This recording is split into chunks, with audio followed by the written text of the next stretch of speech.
Yes, people, what's happening? And welcome to the Frankie Allen podcast. You're here with your host, Will Cranny, alongside the UK's most feared comedian, Frankie Allen, who's sitting next to me with a cup of tea in hand. Are you feeling good, Frank? How are you today? Feeling great, actually. Very kind of, it's still, only the 11th of February, still right at the start of the year. Looking forward to this year. Hopefully we're going to have a great one. Yeah, okay, so just a little recap of what's been going on with us and what is to come. So first things first, this may be the very last podcast that goes out on a Sunday, which is just from our home setup, which includes just Frank and myself, because from Monday we go into Liverpool Podcast Studios. We are recording in there on a weekly basis with brand new guests. Our first guest to come on Monday, which will be out next Sunday on YouTube and on Spotify, on Apple Podcasts, wherever you listen to this or watch this, will be the Mind PT, Phil Steele. Frank, are you looking forward to that? Looking forward to meeting Phil Steele again, living legend Phil Steele. We've spoken about this before, but just anybody who doesn't know, let me tell you, I haven't been able to fly for like 20, 30 years. Could not fly, terrible fear of flying. Phil Steele, who's a comedy hypnotist around the clubs, that's how I know him. But also he's got his office in the Port of Liverpool building in Liverpool, where he does, hypnotism for people who've got problems, who've got addiction to whatever, to drink or to smoking, or you've got fears of flying, fear of open spaces. He can cure you, and he cured me of my fear of flying. Brilliant. So really looking forward to working with Phil Steele. Yeah, cool. It'd be good to see him on Monday. And one of the main reasons why I wanted to get Phil in first is obviously because there's a bit of a cool backstory between how me, Frank, Phil all know each other, and the fact of he actually flew to Tenerife. Frankie flew to Tenerife due to the fact that he was hypnotised by Phil Steele, which is a bit of a mad story in itself. But we have been getting a hell of a lot of messages from people saying, these vlogs, podcasts, stuff like that are keeping their spirits high. A lot of people who are becoming really depressed now due to the lockdown situation, which I don't want to touch on too much due to the fact that, everyone's in the same boat. It's hard graft, and I know this is light relief for a lot of people, but I'm hoping that Phil will be able to come on and give you some ideas, hints and tips, maybe to boost your morale, get yourself out of any dark places that you're in, and it'll just be a good laugh at the same time. What do you think, Frank? Maybe, just maybe, he may be able to hypnotise people over the air kind of thing, just like Uri Geller did in the 70s. There's a fella called Uri Geller who used to bend spoons and things, and he done this mass hypnosis thing. He suggested something to people. I think it was go and get a spoon out of your drawer, and a lot of people went and done it. But no, really looking forward. Phil Steele's fantastic, great hypnotist. Brilliant. So we're really looking forward to that. That's going to go out next Sunday. Filming that on Monday, bringing you a hell of a load of new guests, which I'm really, really looking forward to. I'm sure Frank's looking forward to too. If you've got any suggestions for guests that you'd like us to bring on the podcast, just shoot us a comment below. Next thing I want to talk about, tomorrow we are filming a podcast that isn't ours. We are going on to the How Are We Famalam podcast. How do you feel about that? Well, I'm looking forward to working with the great boxer Jazza Dickens and John May, who's fantastic. The characters, I don't know if anybody knows John May out there, certainly very well known in Liverpool on Merseyside and beyond. But he's got these characters that he do. A lot of female characters, kind of Scouse girls. I don't know the names of the girls. He's got one called Kenny Corona, one called Turkey Teeth. Turkey Teeth, absolutely fantastic. I mean, I'm a comedian, so it takes a lot to get me laughing. But every time I watch his videos, I piss myself. Very, very funny. Who's your favourite character? Brilliant. The Kenny Corona thing, that one. Oh no, not Kenny Corona, Kenny Corona. Kenny Corona. Yeah. Oh, is that what it is? Yeah, but it's a bird, isn't it? It's a girl. No, that's a lad. Well, what's the name of the bird then? Don't know. Yeah, well, I'm going to ask John tomorrow about all his characters, try and get the names off them up the more, but I'm fascinated with them, absolutely. And any Scousers anyway, people who know Liverpudlians, will know when you watch his characters, fucking hell, there are people like that out there. Well, the main character, it's so funny. The main one I buzz off is that Turkey Teeth fella, because that is like what a gangster in Liverpool is like. Yeah, a lot of people... he's going, how are we, lads, and all that. You can identify straight away. Just like, my character as Frankie Allen on the stage, people laugh because although I'm exaggerating a certain type of character, there are people like that out there, and there are people that John May portrays are out there. You know, I've met certain people who are very like the characters that he portrays. He's exaggerating, obviously, for comic effect, but he does it brilliantly. And Jazza Dickens, a legend in the boxing world, dying to meet him. I believe he's a great lad and a fantastic boxer. So, yeah, it's going to be great. He sent a voice message the other day. So if anyone doesn't know, How Are We Familyland podcast is a podcast ran by Jazza Dickens and John May. We're going on that tomorrow. They've had some big hitters on there already. Darren Till, Bell, you, a couple of them have been on there. And I got a voice note off Jazza and he said, can you come tomorrow at 2:00? And then he said, one more thing. Daddy said he's going to fuck your half, fella. Well, I hope I don't take that literally. What's that meant to mean? I thought he was going to give me a good eye. Yeah, but no, he's just having a laugh. I mean, yeah, I think he was the bantamweight champion of the world, actually, or he fought. I know he challenged for a few. I'm not sure if he was crowned world champion, but he should be. He was fantastic. Who's this Jazza? Jazza Dickens. He's just been given a shot for the world title against that kid Galahad. As we speak now. Yeah, isn't that fantastic? So we're really up to date. Yeah, we've got all these people, all this talent that we were surrounded by talent, you know, on Merseyside. There's so many talented people. It's fantastic. Yeah, and weird roundabout way. Jazza has also coached. I think his mind coach, or however you'd call it, mental coach, is Phil Steele. Really? Yeah. Do you know what? It's so amazing. I mean, I remember being in Dubai, just to go off the subject here, because I've moved around and worked around the clubs and around England and the north of England or whatever. A lot of people in different cities seem to come to prominence, if you know what I mean, where everybody knows certain characters in each town. Yeah. Now, I remember being in Dubai and we were having a drink one night with these girls. Me, this guy that I kind of knew, who was the event organizer for the show that I did when I was working in Dubai. And he used to be in a band from Oldham called Morgan. Anybody who's a bit older will remember Morgan. He had a big band in Oldham in the 80s. I think he was the drummer. And we got talking to him. We were all sitting around and there was a girl there from Preston, one from Crewe. And I had a few drinks that I was a bit pissed. And I said, look, any of you people in here, I will know somebody that you know. Yeah. So this fella said, I live in Crewe. I said, okay, you live in Crewe. Timmy Shannon. Yeah. Timmy Shannon organised loads of shows in Crewe. He had a hotel called The Sleepers. He had a few quid. Everybody knows Timmy. So I said, Timmy Shannon. He went, fucking hell, do you know Timmy? And I said, yeah, I know Timmy very well. And we just went right round the table and I knew everybody. This girl said, you won't know anybody where I live. I live in Oldham, the other side of Oldham, going towards Ashton. I said, yeah, Keith Jagger. And she went, oh no, you not know Keith. And it's strange really, every city, every town in the country really, people seem to come to prominence and get well known and they all know each other. You're talking to somebody and little do you know, they probably know 10 or 15 people that you know. Yeah, 100%. Is that what you think it's like in Liverpool as well? Very much so, everybody. Liverpool's a kind of a village in some ways, village mentality, where there's no secrets. Everybody knows what's going on. You know, people, they can't, and Liverpool people as well, they're not very good at keeping things to themselves. They're very kind of like, you know, empty vessels. They like telling things, you know, and I mean, I could tell you so many stories about where, you know, Liverpool people have put the foot in it, you know. In what way? They've got themselves in trouble. Well, I won't mention any names, but I remember a guy when I was down in Kensington and he was a bit of a bad lad and he raided this post office, him and his mates, and got a few quid and they got caught. The only reason he got caught, because his missus was in the hairdressers the following week. She was sitting there in front of everybody in the hairdressers, looking in the mirror, getting all her hair done all lovely and all that.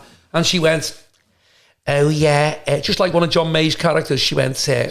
we're going to Tenerife in the morning. And the girl said, are you ready? Oh yeah, 5-star. Then she went, that was my fella who done the post office. Yeah. And grassed him up because the Liverpool people can't stop bragging. So a couple of hours later, the police were all over him and he got arrested. So, you know, they are a little bit kind of too talkative. Okay, interesting. So yeah, that's to bring you up to speed on what's happening with us over the next couple of weeks. We have got some ideas coming up for YouTube videos. Before we talk about what we've got coming up ideas wise, let me tell you about... Let's talk about the video that went out on Tuesday. Obviously, the podcast went out last week on Sunday, reviewing some of the kickoffs that we'd had at shows. If you haven't listened to that, go check it out. But on Tuesday, we put out something that was very well received. It was your horror gigs, did we call it? What it was horror gigs. It was shows that I'd done in the 80s, really. Maybe, the 90s as well, where I'd had a bad time. And there's hundreds of comedians who've worked on the clubs who could tell you their own horror stories about where they've been to a place, they've been booed off, they've been dragged off the stage, someone has run up to them and give them a belt, someone's punched them, someone's thrown, you know, I've no lads who've been stabbed, you know, and fellas who've like thrown pints of what they used to do if they didn't like you, you know, they'd throw a pint of booze all over you, a pint of lager, Does that happen to you? Throw it all over you. That's never happened to me with the pint, but it's happened to a few friends of mine who were comedians. So there's stories everybody can tell. You know, there's one guy, I'll tell you this short story. His name was Mike Lark. I don't think he's a comedian anymore, and this was in the 80s. And I don't think he was older than me. He wasn't getting on. He was about 35, 40. And he was on a club in Liverpool, in Cronton, and it was Ford's Club. They used to have a lot of comics on there all the time. Now, this is perfectly true. This isn't, you know, exaggerated in any way for effect. He goes in the club, and as I say, in those days, you always had to do 2 sessions. You had to go on at 8 o'clock, and you'd finish 9:15. You'd come off, then they'd want you back on at 9:30 to do another session till about 10:10. So you're really under pressure, you know, to bring home the bacon, to do a good show, and to do at least an hour, 2 30-minute or 2 45-minute spots to keep the night going, and they'd be happy with that. So Mike Clark, he goes into this club in Cronton. And where's Cronton? Cronton's just outside Liverpool. It's Widnes, really, outside of Widnes, between kind of Wiston and Widnes. So goes in this club, Ford's Club. They always had entertainment. I've been in there, a fantastic club. But he goes in there, and they put him on about 8:30 on this occasion. So he goes on, telling a few gags. And he was telling me, he said, you know, when he recovered, he said it didn't feel too good that night. So he finishes his spot, walks off the stage. As he's going in the dressing room, he collapses and has a heart attack. Fucking hell. Yeah. So anyway, the ambulance come and everything to take him away. He's in hospital for a couple of weeks. So about a week later, 10 days later, his brother comes down to the club, walks in, and he goes, oh, look, I'm Mike Clark's brother. Can I see Tommy, the secretary of the club? And he's, oh, yeah, how are you doing and all that? How's Mike getting on? Oh, he's a lot better. He's going to be coming out of hospital soon. Great, you know, and all that. So he said, yeah, well, I've just come to pick his wages up, you know, his money. And he should have been on like 150 quid or something, you know. And the fella said, yeah, here's his money, yeah. So the guy took the money and he went, oh, yeah, but there's only 75 quid here. He said, yeah, oh, yeah, 75. He said, no, he said he was on 150 that night. And the guy said, yeah, but he only done one session. He was only on once, he done one spot. Oh, that's ruthless, that. And he said, he had a heart attack. And he went, well, okay, he had a heart attack, but he still only done one spot. And we had to, like, get the organist to, like, do an extra hour playing the organ, and I had to give him 50 quid. No, that's all he's getting. Ruthless. So there's some stories that you could hardly believe nowadays. You couldn't think people would be so cruel, but these are all true stories. Hey, so yeah, if you haven't checked that out, you can check out My Gig Horror Stories now on YouTube. I'm just going to read out a few comments that are on there. Let's see, we've got this is from Desmond Broad. Hey guys, love the obvious bond you two have. It's great to see father and son so close. But I've got to say, Frankie, I've been ragging my head for who you remind me of. And tonight I realised you're the love child of Dave Courtney's dad and Cruella de Vil. Okay, well, that's a compliment. I've met Dave Courtney and he's a nice lad. I spoke to him on the phone actually a few weeks ago. He's actually quite sound, isn't he? He's mates with Joe Egan. Shout out to Joe Egan. Joe Egan, great legend. guy. Irish champion, heavyweight champion, friend of Mike Tyson. Joe Egan, give me his number, yeah. Said to Bellham. Joe Egan, if you don't know, legend. We have to get him on the podcast coming up, yeah? Joe's brilliant, great guy. Okay, this one from Craigie Boy. Yes, lads, brilliant stories, Frankie, as usual. Very honest, sharing those experiences. I bet they have helped you become the comedian you are today. Top drawer. Loved the bit where you tried to walk up the stairs backwards. Only taken you 40 years to become an overnight success, eh?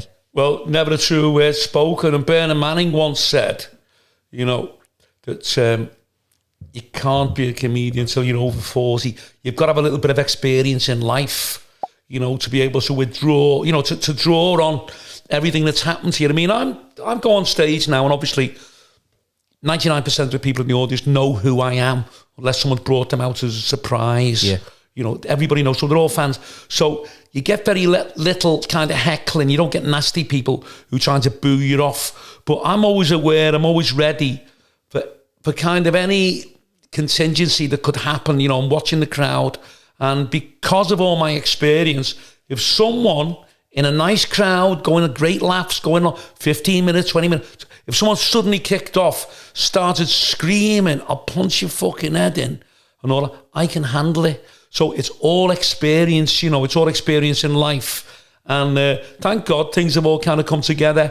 For me, it's like, it's like a footballer, isn't it? You get footballers who are 16 and 17, who might be very good footballers, soccer players, not quite ready to play in the Premiership, even though they've got that talent, because they lack a little bit of experience. Then you get footballers in their early 20s who've got a lot of raw talent, and they're very, very good. But when they're in like 28, 30, 32, the experience, the talent, and the kind of like charisma, everything seems to come together all at once, where you reach a peak at a certain age. Same as boxers. As you get older as a boxer, you lose your speed, but you never lose your punch. You keep your strength deep. Like, remember when George Foreman knocked out Michael Moorer? He was like 47 at the time. Michael Moorer was in his 20s, and he became the heavyweight world champion at the age of 47 because he maintained, he kept his strength, although he was a lot slower than Moorer was at the time. And Moorer walked onto a punch and he knocked him out. So you reach a stage, probably an age as a comedian. I don't know, I may have gone past that age now. There always, with every profession, there is an age where you're reaching a pinnacle, where everything coalesces, everything comes together. You kind of experience, your raw talent, your nerve, you kind of, what's the word? Your ambition. You've got to want to work as a comic. You've got to want to be a boxer. If you get fed up with something, that's always bad. If you get tired, a lot of people retire and go, I'm not doing it. So different ages for different things. So you've got to be, and I agree, what Bernard Manning said years ago, you've got to be at least 40 to be a comic, because you need, as that guy just pointed out, that you need all that experience to make you into the person that you are. Interesting. When they say it took you 40 years to be an overnight success, yeah, it's interesting because you are kind of like the epitome of an overnight success, yeah, quote unquote. Someone who kind of like just like exploded overnight. Yeah. Did you ever think that day was going to come? And when that day does come, what does it feel like? What's the transition like from being, zero to hero quickly? Well, it's like everybody else and anybody else who's out there in whatever field that you're in. You try to be the best at what you can do. And for a few years, really, I knew, I was at the top of my game, so to speak, as a comic. I'm not trying to be kind of like, very kind of condescending to other comics or whatever, but done it a long time, and I knew what I was doing, and I knew how good it was. And opportunity hadn't knocked on the door. Strangely enough, opportunity knocks. I'd been on a few talent shows, never really got anywhere, and I wasn't getting the recognition which I thought I deserved. And I thought, kind of missed the boat. If you can imagine, I felt like a footballer who should have been in the Premiership, like at late 30s, he was still playing for a Sunday League football team kind of thing. And I thought, no one's going to see me. No one's going to recognise me talent. It's all kind of like, it's all been for nothing. And strangely enough, that day, on Father's Day, in 2017 it was, when it was recorded, in the Barry's Bar in West Derby in Liverpool. I've done thousands and thousands of clubs. I've worked out, I've estimated, since I started, I've been on the stage about 7,000 times, 7,500 times over a 40-year period, 42-year period, working all over the world, all over the UK. And then I do a gig, never got a break. I do a gig which is only like half a mile from my house on Father's Day, a little pub. Didn't even know it was being filmed. But I remember coming out of that, you know, and I was very good that day. I remember saying to myself, I was on form, I was getting heckled, fella was kicking off on me, threatening me. And as I say, everything seemed to come together that day. I was very good, defending myself. I pushed the fella away. I was ready to hit this guy who I thought was going to punch me. Getting heckled at the bar, dealing with 2, 3, 4 hecklers at a time. Trying to work out what kind of material the crowd wanted. And I knew I was on form that day. And I remember driving home thinking, fucking hell, you know, I was on top form there. I've got nothing to show for it. But, you know, this is another thing I'll say to people, never lose heart, never give up on your dreams. Little did I know that somebody had filmed me. They're going to keep it in their phone for 12 months, release it exactly 12 months later, just before Father's Day 2018, and that would be the making of me, that would go viral. So that's learned me an awful lot of lessons, and one of them is never, you know, never give up hope on you, never give up on your dreams. Keep on, keep trying and trying and trying. And if you don't get the break that you're looking for, at least you've got satisfaction in your own mind that you've tried and you've tried to make it. Yeah, I mean, you've got obviously a lot of decent insights from, you know, kind of being an overnight sensation. One of those, I remember going down to a gig with you and you were being like quite contemplative, and you said to me, you know what, like I didn't expect it to be like this. And I was like, what do you mean? You were like, well, I have people queuing up to get a photograph with me, and you know, there's like queues around the club and everyone's like trying to get a photo and all the rest of it, and they're all there to see me. And well, it's not really what I thought it'd be. What did you expect it to be? What do you mean by that? Well, it's very different than what I thought. I don't know really. I'm not saying I don't like it. You know, I can kind of take it or leave it. But maybe it's because it's come so late in life that probably if I was 20 or in my 30s or whatever, you'd be fucking out every night, you know, kind of like a Champagne Charlie in nightclubs and things and whatever, saying, oh, look at me, I'm Frankie Ireland, trying to get fucking birds and things. But you get to the stage where you get a bit older in life and nothing seems to impress you, if you know what I mean. You know, kind of thing. And somebody walked in and said, oh, yeah, do you hear about a fella's just been to the moon? And he built a spaceship himself in his back garden. A fella in Birkenhead, and he's gone to the moon. And he's gone there, and he's doing the karaoke on the moon, but he's not coming back. He doesn't know how to get back. You just go, oh, you know, oh, sound. Nothing seems to impress you when you get a bit older. So, no, don't get me wrong, I'm enjoying it, you know, and I'm glad that it's happened, because my style of comedy, which is not really the vogue at the moment, it's very kind of like politically based and biased comedy that's the vogue now, the alternative scene. The kind of comedy that I was doing, I've done all my life. I've always loved doing real gags, telling a gag with a punchline. I've always liked picking on people and getting the audience to interact. So you've got to have, I'll always say this to people as well, I stuck at that and never tried to change it, never went to a comedy club and said, well, giving up the mainstream comedy, you know, because it's a different vogue now, it's a different way of life, people don't want to hear that. I knew there was an audience out there for me, didn't want to do the kind of alternative style comedy, although there's a place for it, you know, people love it, so let them go and watch it if they like it. But my style of comedy, you've got to have your conviction. My conviction was, I think I'm very good as a comic. My style of comedy, I think, is the best. And I'm going to kind of like persevere, keep on doing it, do it to the day I die. If nobody picks up on it, no one says, oh, I think what you're doing is fantastic. Okay, that's okay with me. At least I've got the satisfaction of having the conviction of knowing, you know, that this is what I love, like doing, and I think it's very, very funny. And, you know, I've kind of had the last laugh in the end, because I'm getting a lot of... getting a lot of attention. People are going for it. People are listening to me. People are watching me. People are kind of like queuing up to, and people love the style of comedy that I'm doing, which is great. Yeah, it's, you know, as I always say on every episode, massive thank you to all the support. It's been unbelievable. House tour flying still, 11,000 views on that. And yeah, we're just going to churn out a load of content for you. My question to you, Frank, a lot of people listening to this right now will be a lot younger than you, probably about my age. But I'm curious as to, you know, let's say you are my age and you're going out as a comedian. Yeah. Like, what would be your advice to the to your 30-year-old Frankie Allen self? Well, look, it depends, obviously, what road you want to go down. I just want to go purely from a professional standpoint. Yeah, but what kind of comedy? I mean, there's different... No. I'm talking about you specifically. I'm not talking about in 2021. Yeah. There's a guy called Eddie Flint who we spoke about in the other episode. Okay. I'm interested in, look, you have travelled the road of being the type of comedian that you are and gone down that road and suddenly found yourself in a position where you went viral overnight, you know, as you called it, late in life. Tell me about when you are, or later in life, should I say, not late in life. What I'm asking is, if you were talking to 30-year-old Frankie Allen and you said, listen, mate, this is me at whatever age talking to you and I want to give you these pieces of advice. Okay. Do this, don't do this. Do this, don't do this. What would you tell your former self? Well, there's nothing really that I could say to him, you know, that he could really do differently.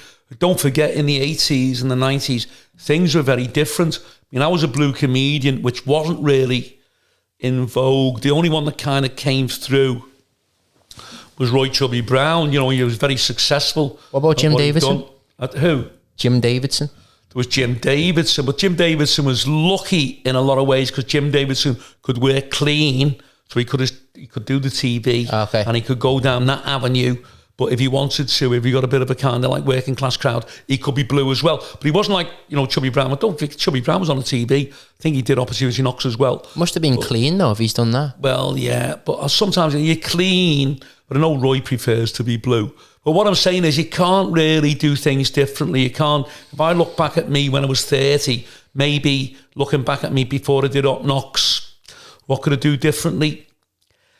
I mean, at the time, there was no videos, there was no vinyl videos, there was no podcasts. You're talking about in the 80s. So the only course that you could follow, the only pathway to kind of like fame and getting people to know you and getting paid attention was the TV. And I had a little chance at the TV and it never came off. So you kind of, once you've had a go, you don't really get another chance. So, you know, I mean, I always think, you know, it's always in my mind, there must be fellas now who are working in factories, working in garages all over the UK who played football for a team, were fantastic players, and maybe when they were playing when they were a kid for their local team, for the school team, maybe when the scouts came from the big foot, from Tottenham, from Man United, wherever in the country they lived, from Liverpool, to watch them on the Saturday morning, maybe they had the flu and they weren't there. So maybe, you know, there's people who are sitting in the house now who had the same talent as, like, could have been another David Beckham. We just don't know, do you? It's all chance. Yeah. It's all chance. I had lads who I played football with who were like, you know, the lads who made it professional weren't the best players, you know, but at the same time, you got to look at hard work, the fact that these people plodded on. Some people had setbacks. I know a lad who was nowhere near the best player ended up becoming a professional in Australia just because he just kept plugging away and plugging away and plugging away and plugging away, even when everyone wanted to go on the beers. And young Dave reckons he would have been the next Jack Charlton if he hadn't found females and alcohol. From what I could gather, he was a good footballer, a great player. Yeah.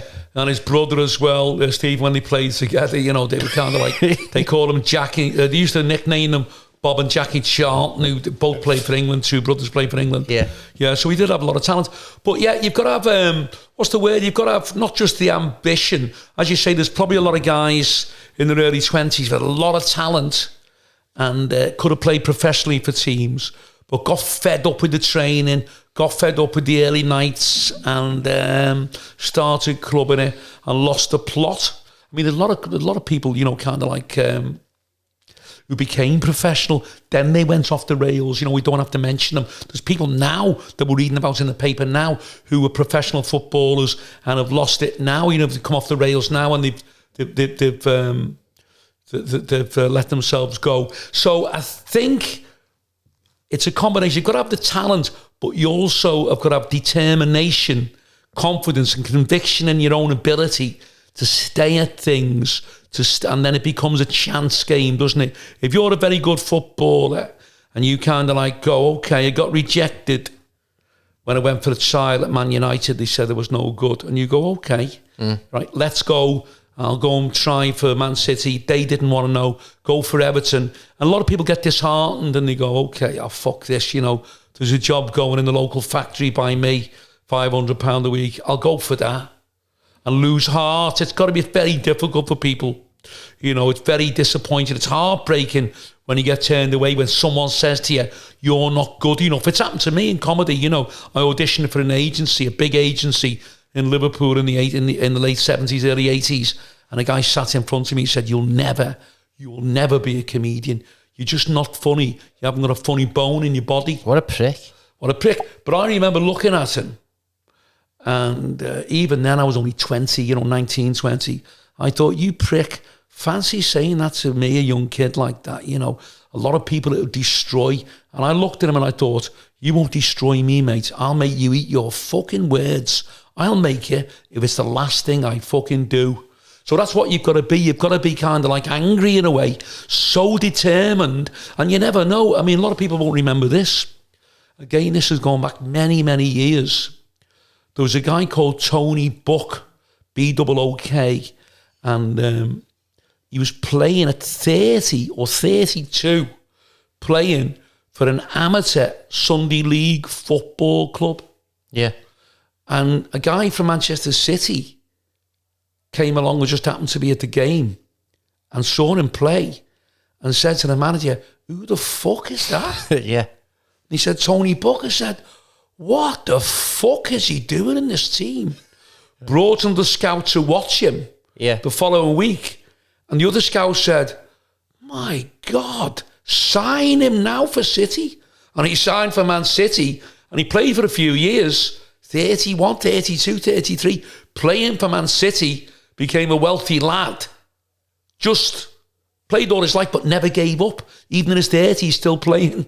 You know, amazing, isn't it? I bet you there's some of you listening or watching who are, you know, who've had that trajectory. But any advice to those people, talented people out there? What I'd say to anyone and everybody is, you know, when people reject you, you know, it's like, you know, these guys that you get guys nursing. Don't want to be like sexist against women, but a lot of it's with guys, and people like, you get guys nursing broken hearts and all. There's always someone else. You'll meet someone else. You know, don't let one person kind of ruin you. And the same goes for if you're a professional footballer, if you're a boxer, if you lose a couple of fights and you're getting pressurised by your management to retire. If you're confident in yourself, there is a way forward. You know, you might want to take a sabbatical, say, look, I'll take 6 months off and reassess the situation, make a comeback.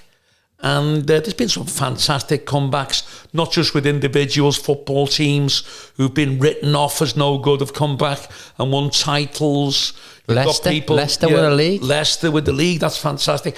Every avenue of life. You know, there's a girl called Petula Clark, who was a singer, I remember. I was only a kid in the 60s. And she'd recorded a few records and she never really got anywhere. So she was coming to the end of her contract. She had one more record to record. And after that record, there was nobody else interested in her. The record company hadn't offered her another deal. Basically, she was finished. She was in the wilderness. And she's even said, she realised the end of her career was coming. So she recorded this record called Downtown. So it was released and it just blew up. It became number one in England, number one in America for months and months and months, all over the fucking world. That one there, you can always go downtown. Yeah. Became number one all over the world. So she became a superstar overnight. I remember a few years ago, there was a guy called Hank Mazel. And he was on TV on a documentary telling a story. And he was an American fella, lived in Detroit. And he recorded this record. It was like a comedy record called Jungle Rock. I was walking through the jungle just the other night. Anyway, for whatever reason, 20 years after he recorded it, somebody started playing the disc somewhere in the disco in London, whatever, and it caught on. Then it really caught on like wildfire. Got re-released in England, became number one in England. He was on the TV and he said he was driving a taxi around, and he hadn't sang, he hadn't been on the stage for like 20 years, driving a taxi around Detroit, living on his own in this little apartment. You know, he's in his 50s, then he let himself go, and he went to sleep, and his old manager, found his number and rang him 5 o'clock in the morning and said, Hank, what are you doing? So what do you mean, what are you doing? He said, get ready. What for? He said, get ready, we're flying to England today, you're number one in England, you're on top of the pops tomorrow night. And he went, fuck. And he went, no. And he said, what fucking record is it? Yeah. And he went, Jungle Rock. And he went, fuck off. And he went, no, Jungle Rock is number one. And he came over to England, and I don't think he had any success after that number one, but he made a lot of money, and it revived him for a few years. Yeah. Interesting. Okay, I want to talk about some things that are coming up on the YouTube channel and stuff like that going forward that you don't know about. So I had a meeting this morning with somebody over the new series that we're going to put out on YouTube. Well, this is kind of like, this has to be confirmed. No, this is happening. No, you can fuck off. People are going to love it. It is called Frankie Learns, and then we do a topic. So we're going to go for cooking, dancing, all different things like that. I think it'll be unbelievable. I think people would love it. What's your contention? Look, I've got no coordination at all. I'm very clumsy, and I'm known, my family, everybody knows I'm very clumsy, dropping things and whatever. I can't fucking dance. I'm not going to embarrass myself learning to dance. Yeah, but don't you think people would love it, like as a bit of banter, as a bit of a laugh? I'm really not interested in people love it. As I say, there's certain things, there's a boundary, a line that you draw. You know, I would never go on fucking I'm a celebrity, get me fucking out of here in the jungle, eating fucking worms. I reckon they would if you offered them enough. If they offered me £1 million, you won't see me fucking lying on a bed full of cockroaches or lying in a plastic thing with frogs eating me. Fucking disgusting. I will never do that. Take it from me. You will never see my fat arse and baldy head swanning round some fucking stupid dance floor, dancing with some fucking bird. Will you do the cooking one? I don't know about the cooking one, because I'm absolutely atrocious. I don't cook. I can't cook. The only thing I can fucking do is microwave. Although, I think when you were a kid, didn't I make a Christmas dinner once? Yeah, with Brussels sprouts and all kinds. What was it like? It's quite heavy, to be fair. I think I remember making one for Will. Will came to mind one Christmas when he was with me for Boxing Day, and I made this Christmas dinner. But I know he complained when he came back home because there was no gravy. But I didn't know how to make gravy at the time, but I think I made the rest of it. Yeah, it was sound. I think it was okay. But basically, no, I can't cook. Well, look, I don't mind. I'll do the cooking one. If people want to fucking laugh at me, because as anybody that knows me, I cannot cook. Yeah, but I don't think people are laughing at you. I think it's the fact that you're just like a normal fella, just like most people who watch the channel. So they'd be like, that's hilarious because I can't cook either. So it's just, you don't see on the BBC just a normal fella in a trackie on a cooking programme, do you? Yeah, but look, Will, where are we going to fucking do it? I've already got the setup. And they've got an oven there, I've got the kitchen. I've got a full kitchen. He's going to teach you how to cook pasta. I've got the setup. Oh my God. Oh look, this is a nightmare. I've got some more ideas if you want to go through. Well, we'll have to think of something else, because this is, there's been some good TV programs over the years, which is something I've had on my mind, where there was one on about 10 years ago and it was excellent, but they only had it on for one season. I can't remember what it was called. And what they did, and I could do this could be very good. They'd get a guy, like a young kid in his 20s, and they put him in a boot camp for like 3 or 4 days, teaching him how to tell jokes, how to be a comedian, how to approach the audience. Then at the end of the week, the TV people, they put him in a club, in a social club or whatever it was, you know, a comedy club, on stage, alongside, in between, 2 professional comedians. Okay. And everybody had to do 10 minutes. Then the jury, so to speak, 3 or 4 people who, like me and like yourself, we'd sit there. And then the question is, who was the fella that was bluffing it? Who was the fella that had taken the course for 3 days? And they weren't always exposed. Sometimes, you know, people would say, the guy on the left, the first guy that came on, you could tell he wasn't professional. I thought he was underconfident. And they go, wrong. He's been doing it for 15 years. You know, so I thought that was maybe that's a good angle to do. It would be quite difficult. My inspiration for this, okay, you'll get this, is Brian Badondi. Because Brian Badondi does these weird things. If you don't know who Brian Badondi is, you spoke earlier about how you find it's difficult to make you laugh through like TV shows and stuff like that. There's very few people make me laugh. Brian Badondi is one thing Comedians that is fucking hilarious. Don't make me laugh. Yeah. Larry David, who does Curb Your Enthusiasm, funniest thing I've ever seen in my life. Pissing myself. Yeah. Can't stop laughing. But Brian Badondi, who's an actual character. Face Jacker. In Face Jacker. Anyone remembers Face Jacker? From about 10 or 15 years ago. And the guy who plays him, I can't remember his name now. I'm going to try find it. He's got like a kind of an Iranian name or Iraqi name. But the character he portrays as Brian Badondi is absolutely hilarious. He does other characters, anybody can remember him. Terry Tibbs, Terry Tibbs.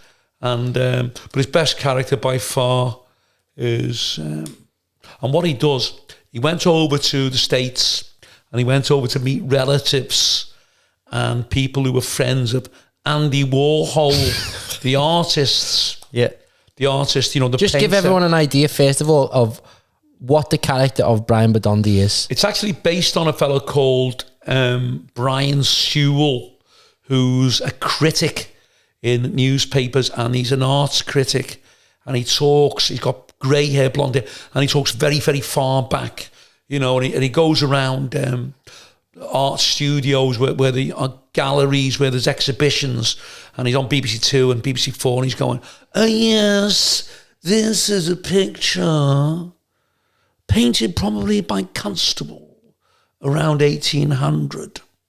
Now, the character, I think, is that Brian Badondi character is based very loosely on Brian Sewell.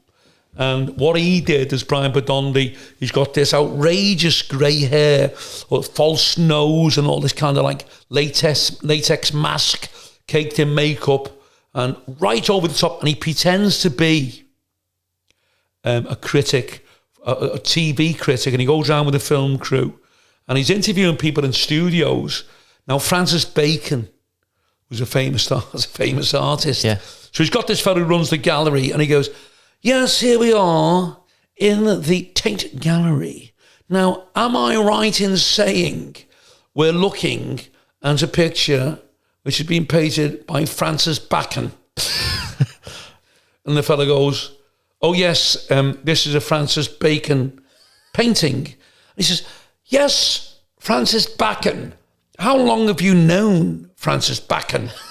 And the guy goes, well, no, Francis Bacon, I didn't actually know him. He died in the Middle Ages, but he was a marvellous... And he goes, yes, Francis Bacon. Now, he done another one, which is the funniest one I've ever seen.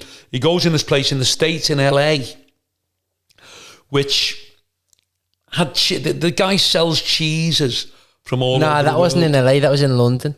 Was that in London, was it? Yeah, and he was... The fella, he had cheese... all these different types I thought that was the American one that he did. Anyway, wherever... Maybe it was. So basically, in Los Angeles, Beverly Hills. Just before you go into this, so the idea for the Frank Yallen Learns X is based on Brian Badondi. So basically, Brian Badondi as a character goes in and learns different skills. So he does like whiskey tasting, which he calls bisky. Yeah. Whiskey tasting, doing rapping. What else does he do? He learns how to about that was great, cheeses. the rapping episode, yeah, he does about cheeses. What else does he do? Painting, pottery. Pottery. Yeah, stuff like that. Yeah, but I think you'd be hilarious at that. But Well, go I could on. do something like that. But when he did, it was in LA, Beverly Hills. So he goes into this terribly upmarket establishment which sell to the stars of Hollywood the best cheeses, Swiss cheese, Italian cheeses, the stuff that you have worms in and things, cheese that's been matured for 30 years, cheese which is worth thousands of dollars, that you can't actually get hold of. Now, cheddar cheese, everybody gets cheddar, or Cheshire cheese. Cheddar cheese, no disrespect to people who make cheddar cheese, is kind of like, a kind of, what would you, like the second... It's like basic. It's like very basic cheese that, anybody can buy in any supermarket around the world for a couple of quid. So Brian Badondi goes into this cheese shop and he's interviewing the fellow who's the manager, and he goes, "Can I taste some of your cheeses?"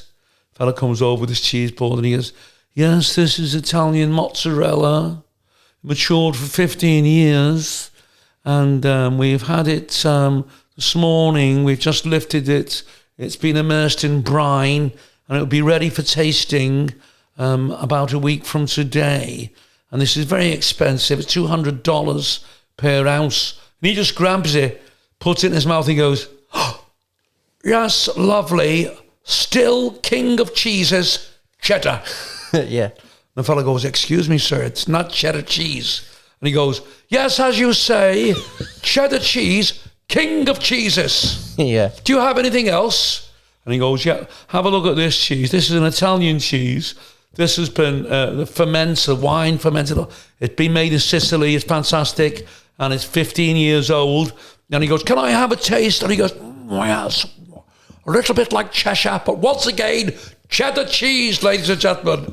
King of cheeses." Yeah. Then the fella starts kicking off. It's very, very funny. You've got to watch it. Check it out if you haven't already. But my idea is to do basically Frankie Allen Learns, stuff like that. So whether it's Well, pottery... that'll be okay, and I can do that. Wouldn't you do like dancing, no? No, I'm not doing a dancing thing, no. Cooking? Not really, no. The cooking one's happening. Well, you'll have to do it on your own. Cooking, you could learn how to... I don't know, there's loads of different things. Loads of different things. Kilvo could teach you how to box. Well, look, I don't know. Maybe it's early days yet. Don't jump the gun. Don't be booking things in and whatever, because I just won't do it. Let me, see what I'm comfortable with. I'm not going to do something to embarrass myself and look like a dickhead. Fair enough. But we need to put out content for the people on the channel. I don't care about the... I really don't give a fuck. I'm not making a fool of myself. Hold on a minute. You're saying you don't give a fuck? These people tune in every week. Yeah, but I'm not going to be a fucking dancing bear for anybody. Yeah, no one's... I'll do something no one's which saying I for you think... to be a dancing what I've just bear. suggested, bringing people in, kind of like a boot camp thing, which would be very educational to people. And we could take them at the evening, the weekend, and get them working alongside normal comedians. I'm not like, dismissing it as a band, but there's got a lot of thought got to go into it. Yeah, well, people love the house tour, so I don't know, maybe we could do your car tour next. Do my car tour, and what we could talk about is all the cars that I've owned all my life. Oh, no, that'd be so boring. Why? Why would people, So you'd rather go round my car now, saying, "This is your car, here's the fucking ashtray, here's the steering wheel." More interested if you go, "What was the first car that you'd ever, what did you pass your test Yeah, it's in?" like Top Gear. It's like... It's got to be like Top Gear. Yeah. It's got to be like this, the first, and can you remember the first gig that you went to in this car? I think it'd be interesting. Okay. Yeah, I'm sure we'll come up with some things. One thing I did want to do was a full day of... Somebody requested a full day of eating. Full day. What does that mean? So there's a lot of like fitness YouTubers or like people out there that will do either a day in my life, a week in my life, or some of the popular ones are a full day of eating. So it'll be like, "Hey guys, I want to take you on a full day of eating. I'm about to have my breakfast. It's 9 o'clock. This is what I have." Okay. Roll through it all. "This is what I've had for my lunch. This is what I've had for my tea." Oh look, well, this is just crap. I don't eat meals. What do you mean you don't eat meals? I'll have a breakfast in the morning. What's the breakfast usually, just so people know? Cheese on toast with bacon on it. Oh, you've gone up in the world, bacon now? Yeah, 2 pieces of bacon. Yeah, cool. and a With a coffee, latte coffee, and then maybe, you know, do a bit of shopping in the afternoon, buy a bit of stuff in, but it's got to be, you know, like a lasagna or something. But it's got to be a microwavable thing. Yeah. You know, that I can cook it myself and just eat it. Then I just have you know, you see me fridge, there's fuck all in the fridge. So maybe I'll buy a little bit of cheese, maybe, you know, bacon or something, or so there's fuck all, you know, I just kind of like eat when I'm hungry. Yeah. But typical day, just out of curiosity, what does that look like food-wise? You obviously have your breakfast in the morning. I've had my breakfast this morning. I've got stuff in, believe it or not, this week. I've just got bacon and eggs and some cheese. But I don't know. I might go to shops later and get something. Nice. Like just a micro meal. Yeah, you know, I can't cook. It's not going to be... You're not going to fucking see me, like, standing there like Ainsley fucking Harriet, cooking on a big stove and things in the oven and all that. And, you know, you see these pricks on the telly going, oh, yes, and just add a little coriander. What the fuck is coriander? You know? Yeah.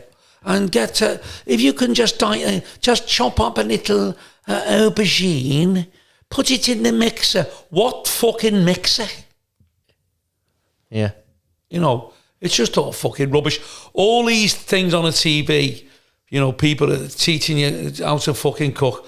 Very pretentious, you know. Oh yes, we're making pancakes. Well, that's the whole point. That's why I want. That's why I want to do. We're making pancakes today. What about you, Laura? What? Oh yes, I've made this fucking pancake. Yes, you can put syrup on it. Here's one I've already made. Fuck off. Yeah, that's why I thought cooking would be perfect to kick off. Well, we'll do it then. If you don't mind me slagging these fucking TV chefs off. No, that's fine. Like, who's that fella that's he's in America now, I think. He does a bit of, and he's going out and he's kicking off on people in the fucking kitchen. Gordon Ramsay. Fucking hell. What a prick. I've seen him kicking off on people, shouting at people. That's wrong. That fucking pastry's gone off and it's sour and not. Fuck no. I tell you what. Have you ever seen him kick off on the Scouser? No, he wouldn't kick off on me.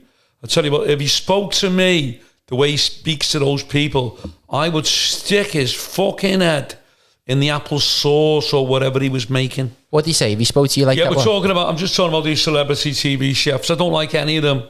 You know, they're up their own arse. They think they're fantastic. They think they're great. They've got a fucking big double oven in their house. They've got people, I'm sure, who are kind of like hanging around behind the camera who help them cook the fucking stuff. All right, let me ask you this, Kay. Let's say you went on to a cooking show and you were like on a celebrity cooking show. Yeah. And there's you and loads of other contestants. Okay. And you're cooking scrambled egg. Yeah. Just an example, breakfast meal, you're on the thing. And Gordon Ramsay walks in and he goes, who's cooked this fucking scrambled egg? Yeah. Who's cooked this fucking scrambled egg? Yeah. Well, straight away, I would say, who the fucking hell are you speaking to, you scruffy cunt? I'll punch your fucking head in if you ever speak to me like that again. Now, fuck off. I'm sorry, this fucking scrambled egg's not good enough. Then I grab him by the hair and I fill a pan full of fucking water, stick his head in it and put it on the stove and light it. Fucking hell. Fair play. You're not into Gordon Ramsay? Don't like him. He's a bully. I've seen him shouting at people. I hope he watches this. I'll come on your fucking show, mate. Try and talk to me like a dog. You'll end up lying on the fucking floor, snoring. Fair play. What, just, you know, on that, I know this has been quite a free-flowing convo today. We haven't had much of a topic. I hope you've enjoyed listening in. Tell us about what do you watch on telly then? If, you know, obviously you've seen some of these programs. Yeah, well, I'm always learning languages, aren't I? I don't watch TV chefs and all that fucking crap. And I've seen, it's a thing really that I don't like. It's not just Gordon Ramsay. A lot of these chefs are kind of bullies. And you see these poor, they're only young kids, you know, they are to me anyway, young girls and fellas, 16, 17, 18, and they're like terrified, they're trying to make this fucking thing. They've got 10 minutes to do it. They're nearly scalding themselves, trying to get it in the oven. Then they're terrified, the fella's coming down, oh yes, I'll give that 4 out of 10. And I've seen one of these cunts, they go like that, they get like a stick and they go, who made this? Oh, like that baldy fella who's on the Bake Off. Fuck, I tell you what, if it was my son, I'd be right down to that fucking kitchen. And I'd say, listen, don't you ever speak to my son like that. I'm going to fucking kill you. Going, who made this? You should be ashamed of you. They should be ashamed of themselves. Speaking to people the way they do, horrible bullies. Do you watch the Bake Off or anything like that? No, don't watch any of that crap. It's all fucking rubbish. I don't like it. What I watch like a tiny little bit of sport. I'm not really interested in, Match of the Day and all that fucking crap. Let me ask you out of curiosity. This is purely from, out of interest for me. Well, if Liverpool are playing, are you asked? Do you watch it? Not really, no. Would you ever get into it and think, this is a boss match? If it was the Champions League final, maybe, yeah. Okay, just for the atmosphere. But if it was just like a Premiership match, I'm not really asked. No. If Liverpool got beat. If somebody rang me and said, did you hear about Liverpool? They got beat 200-0 today. I'd go like that. At the end of the day, the way I look at it, what does it do for me? It doesn't put any money in my account, does it? Or bring any food onto my table? Yeah. Fuck that, no, I'm not asked.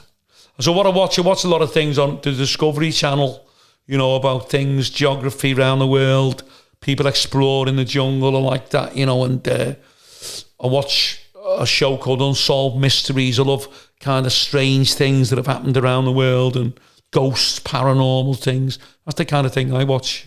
Yeah, we're going to try and add in, everyone was taking the piss out of Frankie for the Paranormal Hour thing on Facebook. No, a lot of people liked it. Yeah, but people were taking the piss. No, there was only one fella who was taking the piss. No, there was more than one fella.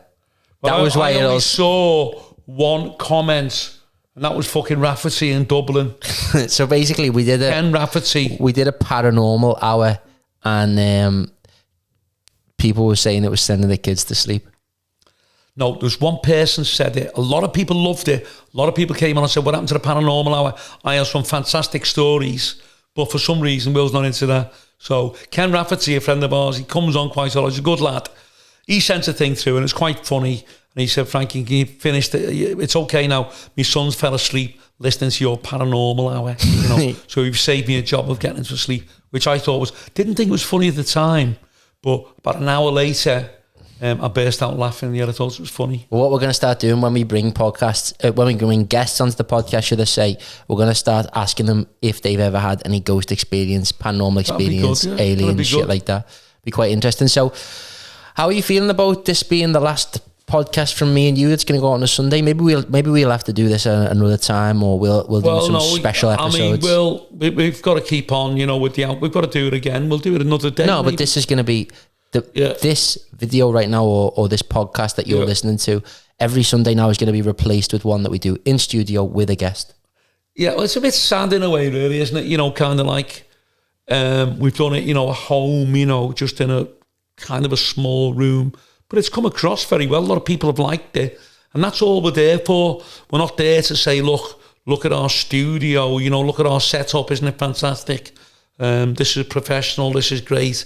This is mahogany on the fucking walls. This is a leather Chesterfield. We're just trying to entertain people, and people are entertained by what we're doing. So, we're meeting the criteria. We're doing great. Perfect. Yeah, massive thank you for everyone who's tuned in, listened, watched, whatever. Stay tuned for the Mind PT podcast coming next week. What are you up to with the rest of your day? Anything going on? Just going to chill today. I've really enjoyed this. Going to go to the shops. I'm going to buy a salmon. I'm going to buy coriander. Yeah. And what's the other fucking thing they keep going on about? An aubergine. And I'm going to grill the salmon with pepper and aubergine for 40 minutes. Take it out. Let it marinate. Let it marinate in a bucket of piss. Then put it in the fucking oven and then go round with a little plate like that to people. Oh, have you, this is marinated salmon. It's got aubergine on. Oh, how's your daughter doing? Oh, she's great. She's in public school. She's playing tennis. Would you like a bit of salmon? Fuck off. Fuck off with your fucking salmon. Nice one. So from Frankie Allen and myself, peace out. Goodbye. We will see you on the next one. And if you have watched this on YouTube, give us a thumbs up, get yourself subscribed, comment, do you think, all of that. And if you are on Apple Podcasts, on Spotify, whatever you're listening to, give us a 5-star review. Be sound. We like people being sound. We'll be sound to your back if you're sound to us. What do you reckon? Thanks, everybody, for interacting. It's been a blast. It's been great. And enjoyed it. So take care. One more thing. Go on. That's fucking scrambled eggs terrible. Well, that's why. Do you know what? They really irritate me. I can't watch those horrible bully chefs going bullying fucking people, you know, and telling you what to.